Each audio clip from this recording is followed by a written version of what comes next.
বন্ধুগণ, পূর্বের ন্যায় আবার আমি ফেসবুকে এসেছি। আমি রাজ্য সরকারের দৃষ্টি আকর্ষণ করছি। আমি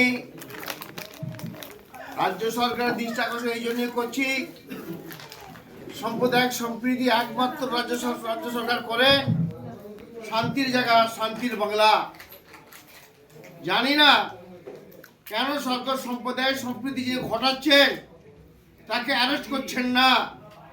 তিনি চাচ্ছেন বাংলা অশান্তি ঘটাবে। আজকে আমি একমাত্র দিদিকেই ভালোবাসি, শ্রদ্ধা করি। ডালপালার অনেক ভাঙাচোরা থাকলো, দিদি আপনাকে বেগম বলেছে বলে আপনি যাচ্ছেন না। আপনি আপনার কাজ করুন, ফিরে তাকাবেন না।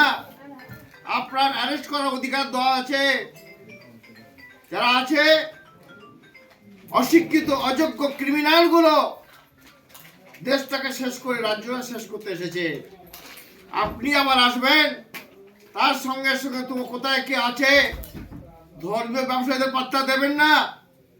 এরাই শেষ করছে, ঠিক জায়গায় আপনি গুরুত্ব দিচ্ছেন না। বামপন্থ সরকারকে কেউ হারিয়ে দেয়নি, বামপন্থ সরকার নিজেই সরে গেছে। আপনি ঠিক থাকুন, আপনার লাভ হবে। আপনি আপনার কাজ করুন, আর আপনারা যারা আছে তাদের দিয়ে গুরুত্ব দিন। বর্তমানে ছাঁচি বেল হয়ে গেছে। বামপন্থের আমলে ছিল তরমুজ ভেতরে লাল ওপরে গ্রিন, আপনাদের ছাঁচি বেল, কারণ ভেতরে গেরুয়া ওপরে গ্রিন। দল পাল্টালে বল পাল্টাবে। দিদি আমি রাজ্য উপদেষ্টা বলছি, ম্যারেজ অ্যাসোসিয়েশনের সমস্ত জায়গায় বেশি যথেষ্ট সমালোচনা হচ্ছে। দিদি আপনি অ্যারেস্ট করলে আমরা খুব খুশি হব, আনন্দিত হব। আপনি থাকবেন, আপনাকে আনবো আমার